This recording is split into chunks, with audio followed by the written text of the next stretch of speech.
The city of Freeport and the island of Grand Bahama taking on a new and improved look thanks to Operation Restoration.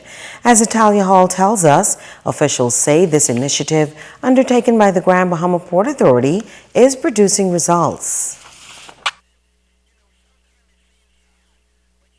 Matthew, the Grand Bahama Port Authority, along with other partners, have been doing their part to restore Grand Bahama.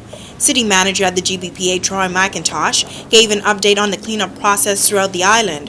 This week, crews are working in the Bahama Reef area, Swan Drive, Flamingo Lane, Pelican Lane, Sandpiper Lane, Seahorse Village, and Windsor Park.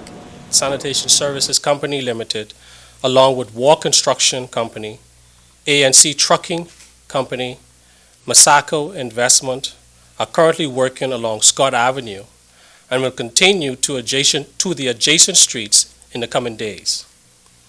We also have Dudley Sade and crew working along East Mall Drive.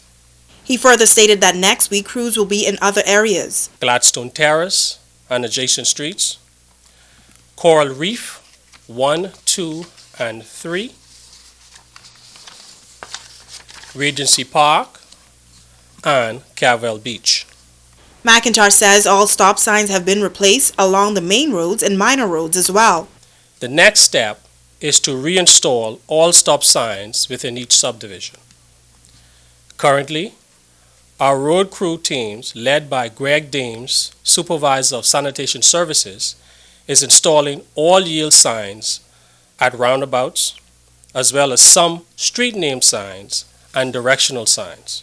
Most of the traffic lights, he says, have been restored, except for two, which are the traffic lights between East Mall Drive and Settlers Way, and then Queens Highway and the Fishing Hole Road. Traffic lights are now in operation. East Mall and Explorers Way and East and West Atlantic Drive, Pioneers Way and East Mall Drive, East Sunrise Highway and East Beach, East Sunrise Highway and Beach Way, Pioneers Way, and Coral Road. McIntosh is once again urging residents to avoid putting trash over their water meter boxes. And as it relates to commercial property owners, commercial buildings that have had debris placed on the verge must make the necessary arrangements to have it moved immediately. the city manager is asking all residents to put their debris out before service providers reach to your area. It's Talia Hall, ZNS Network News.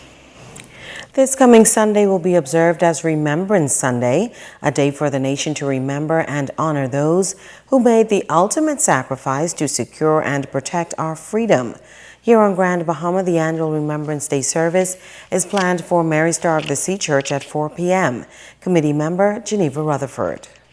This service was started actually 54 years ago by Father Brendan Forsyth and carried on by Monsignor Paul McManus, and then after that Monsignor Ambrose McKinnon, and now the pastor Father David Cooper.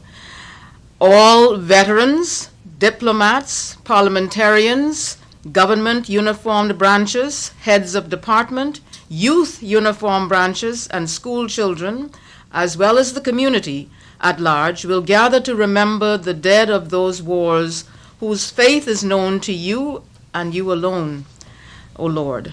Along with remembering all of those who have died in foreign wars, World Wars I and II, the Korean and Vietnam and Gulf Wars, as well as other conflicts, we also would like at this time to remember all of our families who are suffering tremendous loss. Among those slated to attend is former war veteran Henry Kelman. He says he is humbled by the show of appreciation every year. I am very grateful to be a part of this. The British Legion has asked me to come to Nassau for this, but I couldn't make that trip. But I'm pleased to be here with you. Amen. And very grateful to you and what you do every year to keep the memory of the fallen comrades alive. Prior to the service, youth organizations will lead a parade through the streets of Freeport, beginning at the Urban Renewal Center in Pine Ridge at 3 p.m. and will wrap up at Mary Star of the Sea Catholic Church, where the Remembrance Day service will be held. In other news, many students of the Total Education Center have been employed on contract with a number of the major companies on the island and have now lost their jobs due to Hurricane Matthew. But the center is continuing efforts to assist those displaced workers. Labor Officer Leah Roll says the first event will be held tomorrow, which will be a gospel show at the Bishop Michael Eldon Auditorium. It will feature a lot of musical artists, such dance selections, drama spoken word, and the dynamic praise voices from Universal Household of Faith. Tickets are available at Total Educational Center, Business Office Administration. Our second event will be the Community Game Day. It will be held at Hawksbill Community Development Center next to the Hawksbill Clinic on Saturday, November 12, 2016 from 12 noon to 6 p.m.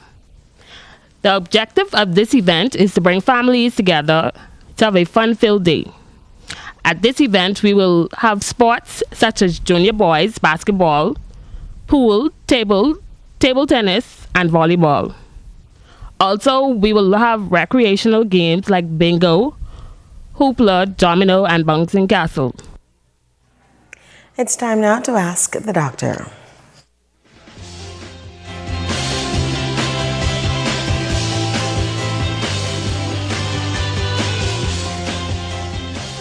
Hi and welcome. Gabrielle from Abaco asked, I've been having diarrhea and vomiting for a few days now. At first, I thought it was just the flu, but now I'm not sure. Should I be worried? Thank you for sending in your question, Gabrielle. The symptoms you are describing are often due to a condition called gastroenteritis. Although it is commonly called the stomach flu, gastroenteritis and influenza are not the same thing. Influenza, commonly called the flu, is a respiratory condition that affects mainly the throat and lungs, whereas gastroenteritis, a digestive condition where your stomach and intestines become irritated and inflamed. Gastroenteritis is generally caused by a virus or bacterial infection. The main symptoms, along with diarrhea and vomiting, include stomach pain, cramping, fever, nausea, headache, and dehydration. Depending on the cause, the symptoms can appear within 1 to 3 days after you have been infected. Ranging from mild to severe, these symptoms usually should only last for a day or two, but can occasionally last for as long as 10 days. However, if you are vomiting for more than 2 days, vomiting blood, noticing blood in your stools, or if you have a fever above 104 degrees Fahrenheit, you should contact your doctor immediately. I'm Dr. Monique Pratt, and this has been Ask the Doctor. Don't go away. Ricardo Liborn is up next with sports.